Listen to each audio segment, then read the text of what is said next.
Прекращаем все действия. Покажите честный, красивый бой. Удачи по углам.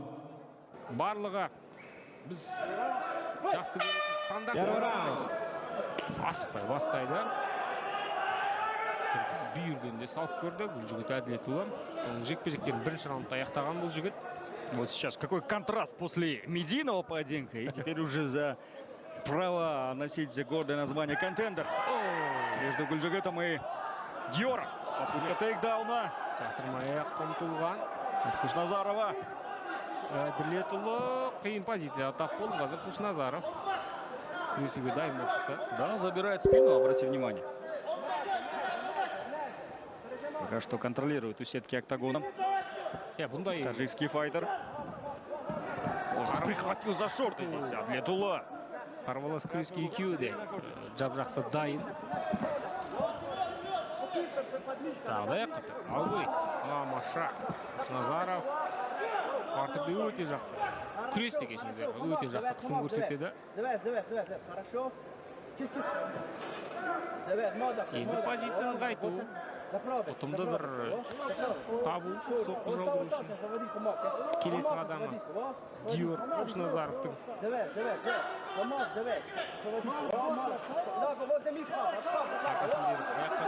Да, закручивал ноги, обратил внимание, сразу же.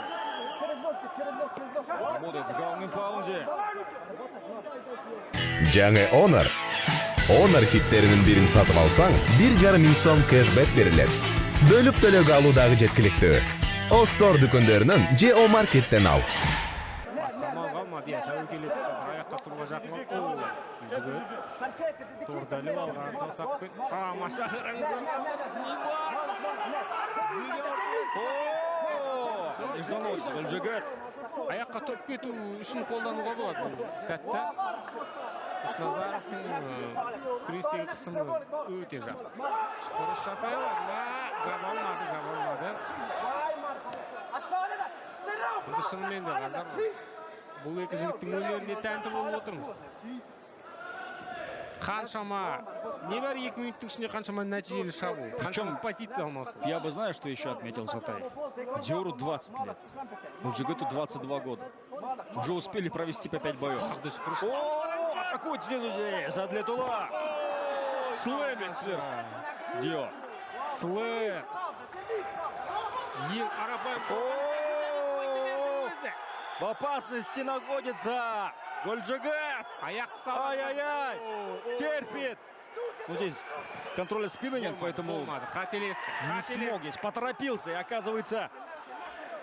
Қазір өзі арқасын беру мүмкін. Жоқ. Сұмдық енді позиция алмасын барысында қара. Қаншама белсенді шабуыл. Тағы да шпұрыш, қарашы. Бірақ осымен 3-ші рет. Постоянная работа, постоянные обоюдные атаки, защитные действия. Қаншама қауіп төндіріп үлгерді, осыншама уақытта. Снова попытка РНТ. Жоқ. Пытается скинуть одну из рук. Тағы да қазір Хушназаров қарсыласының астында қалуы мүмкін бұл жерде. Терпит. Гульжигыт. Диор. Әлі есіне танған жоқ. Гульжигыт. Показывает, что все в порядке. Да, перетерпел, развернулся. Ұтымды позиция, және фулмаунт. Хорошо, тап қалмай жатыр. Нет, не показалось, что вышел на армбар, на рычаг локтя, но потерял позицию. Бұл өте жоғары деңгейдегі ММА грэплинг біздің тамаша. Вот именно ММА грэплинг, правильно ты отметил, да, это не просто грэплинг, а вот с элементами ударов, граунд-энд-паунда, выхода на удушающих. Тут нет никакого, знаешь, вот момента контроля, как мы видели в одних из боях. Засушить где-то. Постоянно опасность нависает. Одной рукой, ну блин, хватит и физики у Диора. Қысым көрсетуге күш жетпей жатыр. Бірақ осымен 3-ші рет мойынды берді. 3-ші рет жақсылап алды. Қара. Ай-яй-яй-яй. Тамаша. Әділетұлы қазір тағы да қарсыласының үстінде. Осымен нешінші рет позиция алды. Алмасты. Есеппен жаңылды. Тағы да маунт. 20 секунд остается. Тамаша раунд. өкінішке қарай бұндай жігіттер үлкен бір назарға ие емес жанкүйердің тарапы. Бұған дейінгі жекпелікпен салыстыратын болса. Ну, кто знает, возможно, из тех 140 зрителей, 140 тысяч зрителей в онлайне все еще остались и увидели этот первый раунд поединка. Олай деуге болады. Решили в стойке проверить теперь уже навыки друг друга. Гүлжігіт и Диор. Күресте көп күш салды. Қазір шынымен де аяқта тұрып айқасып көргенде жөн шығар.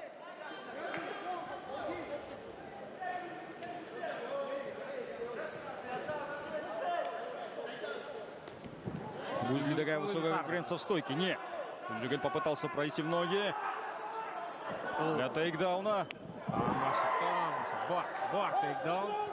Хушназаровтың функционалдық даярлығы. Да, походу уже бензин заканчивается или закончился после первого раунда. Позициялық күрес шынымен де көп күшті функционалдық даярлықты қажет ететін дүние. Да, и много было попыток удушающего приема, возможно, и там также много сил потратил. Жақсы алды. Диор. Полноценный замок на туловище закрывает. Гүлжігіт.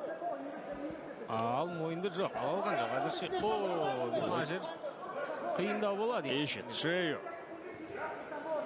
Ну, здесь руку прихватил Хушназаров. Диор. Міне қараш, шама шарқы деңгей бірдей болған кезде функционалдық даярлық қаншалықты маңызды. Да. Поэтому ты можешь быть великолепен в технике, знать множество приемов, но если нет сил на выполнение всех этих действий, то какой толк от этого всего, скажи, да? Қазір бірінші раундта тіпті сәл басым болған. Диор Хушназаров қазір осындай жағдайға душар болды. О, граунд паунд от Гүлжігіта. Маунтқа отыруға болады бұл жерде. Ну, я думаю, что граунд паунд только лишь ради того, чтобы все-таки забрать шею для удушающего. Қазір толықтай аяқпен орап ұстап алған Гүлжігіт Әділетұлы. Қауіп төндіруден жалықпайды бұл жерде әрине. Қырғызстандық спортшы позиция өте ұтымды. Қайта-қайта мойынды шабуылдай беру керек болды. Да, темп поединка значительно снизился после первого раунда. Все-таки чувствуется, что не рассчитали силы, возможно, оба бойца. Или бы сам Диор не рассчитал. Гүлжігіт продолжает атаковать и потерял позицию, к сожалению, Әділетұлы. Теперь время Диора наступает. А Диор должен забрать концовку второго раунда. Торға апара жатыр қарсыласын. Бір ойлағаны бар дейді. Қарсыласты торға тіремекші. Какая-то тактика есть, скажем. План. Жоспар бар, бірақ қандай.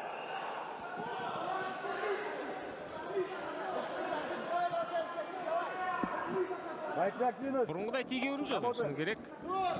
Қазір әр шабуылды ойланып барып жасап отырсын. Ал Хушназаров қазір бэкмаунтқа ие болуы мүмкін бұл жерде.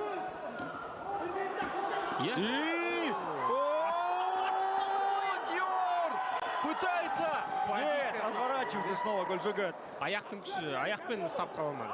Да, вот в этом ошибка уже. Не первый раз так делает Диор. Выходит на удушающий. Было бы здорово, если бы все-таки бросил бы со второго этажа Әділетұлы. Бэкмаунт алмай, Хушназаров қылқындырып тастамақшы болды қарсыласты. Соның нәтижесін көрдіңіздер.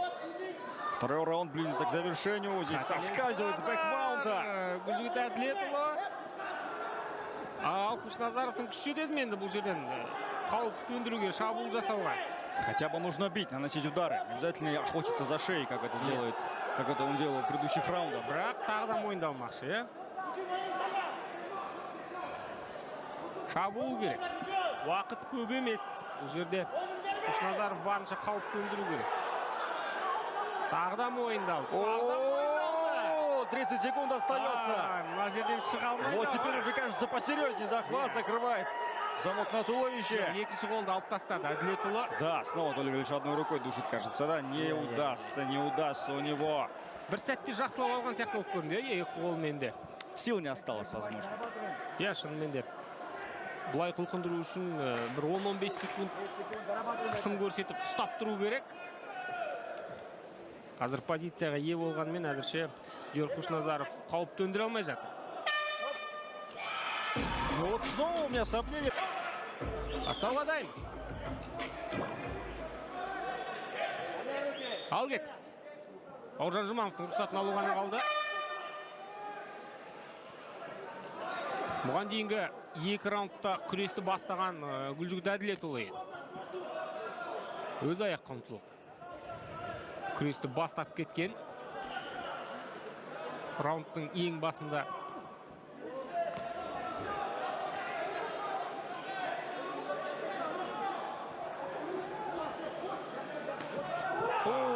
Отлично. Калкик.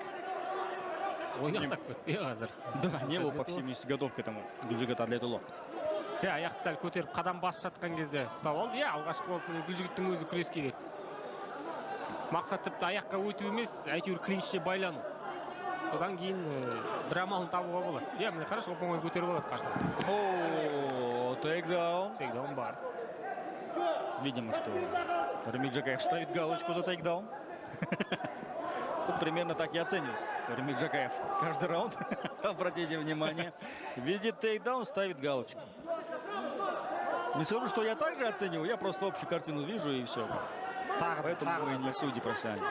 Снова бэкмаунт, да? Және қарсыласты қалай ашып әдем алды. Бұның өзі өнер. Бұндай күресті тамашалау, кім жеңсе де шынымен де өте сапалы MMA грэпплинг көрсетіп жатыр бізге жігіттер. Не удается, уже не хватает физики, по всей видимости, удержать своего оппонента в бэкмаунте у Гүлжігіт Әділетұлы на фоне 3-го раунда. Шамамен осындай мәнерде өткізсе де Әділет ұлы Гүлжігіт үшін жеткілікті. Заправляет ноги. Қауіпті позицияны сақтап. Шея в опасности. Смотри, растянул-то, а? Нога сзади оказалась у Диора, Назарова, Хушназарова. Мойынды бермейді екеуі де. Мойынды жақсы қорғайды. Басқа бір амал іздеген жөнінде шығар. Тордан сәл алшақ ұстауға тырысып отыр енді. Гүлжігіт Әділетұлы. Но вот хватит ли силу оставшиеся 2,5 минуты удерживать своего оппонента, демонстрируя активность? Полный маунт нет. Бірақ бір қызығы бэкмаунт. Ай-яй-яй-яй-яй. Соскользнул снова. Әділетұлы қаншама рет қарсыласының үстіне маунтқа отырғанымен Әділетұлы бірде-бір рет 3 секундтан артық ұстай алмады қарсыласын бір қызығы. Ұстатпайды өзіне.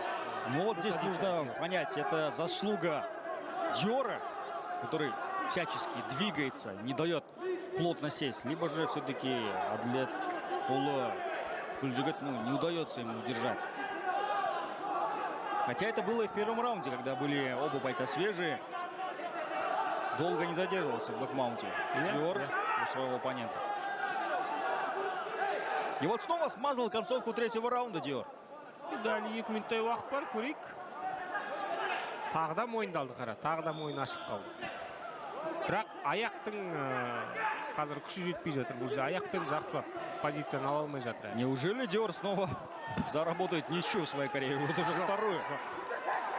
Қаншама рет РНС жасаймын деп қарсыластың астында қалып жатты. Да, вот здесь вот как раз таки секунданты почему-то этот момент не учли. Возможно, впервые мы можем сказать: Диор, родной, пожалуйста, хватит. Не нужен РНС, просто бей его. Поработай в граунд паунд. Тым болмағанда позицияны ұста. Да, потому что он только лишь уходит на РНС и теряет позицию, к сожалению. Ну и сил много нужно, чтобы все-таки досрочить. Если в первом раунде не получилось, сложно это будет сделать в поздних раундах. Ал, мына жерде маунтты қазір ұстайтын түрі бар Әділетұлы. Алғаш рет. Толықты. Міне, ұзақ отырды енді маунт. Бұған дейінгілермен салыстырсақ, То есть баллы заработал он за маунт, скажи, да? 2 секунды подержал. Зафиксировался. Позиция алмасты қазір тағы да. Фулл маунттан қарсыласын бір аударып үлгерді. О, отключил ноги. Бить нужно. Нужно наносить удары, Диор. Жай ғана ұстап тұру аздық етеді. Әрине, позиция алғаннан кейін шабуылдау керек, қауіп төндіру керек, қысым көрсету керек. Болмады. 20 секунд остается до окончания этого поединка.